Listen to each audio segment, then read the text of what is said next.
Stugotz, I am curious if you had any sort of emotional or visceral reaction to the New York Jets on their account, thanking Aaron Rodgers for all of the memories, for everything you've given us. Name one. The past 2 years. Thank you. Number 8, you say the memory. The only memory I have is him getting injured after carrying the American flag on the field. Like, is there another memory of his Jets career? 2 years of the tenure, one of the greatest quarterbacks ever. The Jets swallow him. I didn't think he deserved this goodbye. Did he deserve this goodbye from the New York Jets? He did not. There are 2 memories. It's him carrying the American flag, as you pointed out, and then him 4 plays later tearing his Achilles. That's about it. Thank you for nothing. I mean, how does this work? What is the other memory you guys have on 2 years of Aaron Rodgers, and how do Jets fans feel about the entirety of the experience? Is it the end of Brett Favre's career with the Jets? Like what? Oh, Brett Favre gave us something. Yeah, Brett almost made the playoffs. Almost made the playoffs. A worse scandal. He gave you that too. Yeah, that's true. I mean, for 9 weeks, Fair though, enough. for 9 weeks with Brett Favre, the Jets were the best team in the NFL. It was the best Jet team of all time for 9 weeks. I mean, he left it out there. Yeah, it was 4 plays, but you can't deny he left his Achilles on the field for that franchise. I thought you were talking about Brett. Yeah, me too. He also he left it out there, all right. He really did. He did. I mean, it's true. Put it back up there again, because I really do just want to look at this for a second. And I thought we were still talking about Brett Favre. I was like, don't put that back up there. What? The Jets put up thank you, and for everything you've given us the past 2 years, thank you, number 8. And my question is, what did he give them the last 2 years? I'm asking the question seriously. Nothing. I'm answering it seriously. Popularity?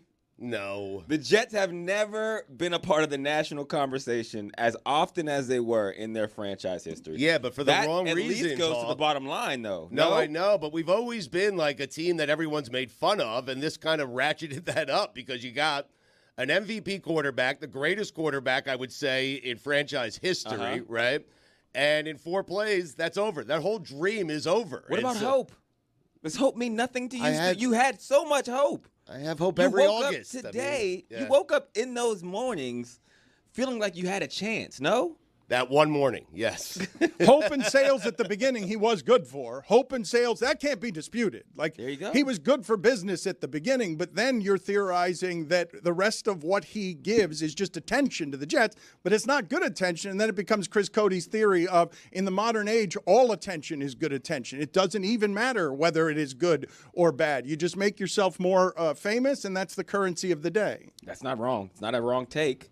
And maybe I'm a little biased because the Browns gave me a beautiful thank you when I left after losing many games, never seeing a playoff. But you talking about the love that they shouted me out with after I left that organization. And I'm no Aaron Rodgers, so I'm like, Are you trying to convince me that I'm going to miss Aaron Rodgers? I think you will. Is that what you're doing? I won't.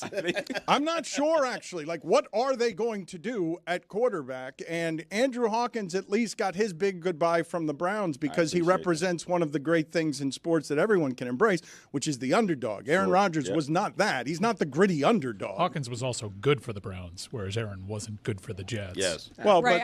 How often did you skip training camp to go to Egypt or whatever? It was only that 1 year, Jessica. No, I never skipped training camp. No, I was a show up guy for sure. When you're under 5'8", you kind of have to show up for everything. Well, but it wasn't on the Browns that you decided. You don't really have a choice. On the Browns, it wasn't where you said on the sidelines, "I will not punt return during an exhibition." No, that was the Cincinnati Bengals, and they also gave me a beautiful goodbye when I left their organization. Yeah, and then there was that one time where he was at training camp, and he's like, "I don't feel like doing this anymore." Tom Brady, Bill Belichick. Yeah. Okay. All right. So maybe I am a little more Aaron Rodgers than it looks like on the surface. Okay, which plays into my point. It's okay to thank him for coming to because he had to move a lot of mountains to go to the Jets. Right. He had other places he could have gone at that time. This was the place that he chose. It didn't work out. It's okay to break up amicably and say, hey, no hard feelings. Thank you for the times that we had, Stugotz. I can have hard feelings. I can. Okay.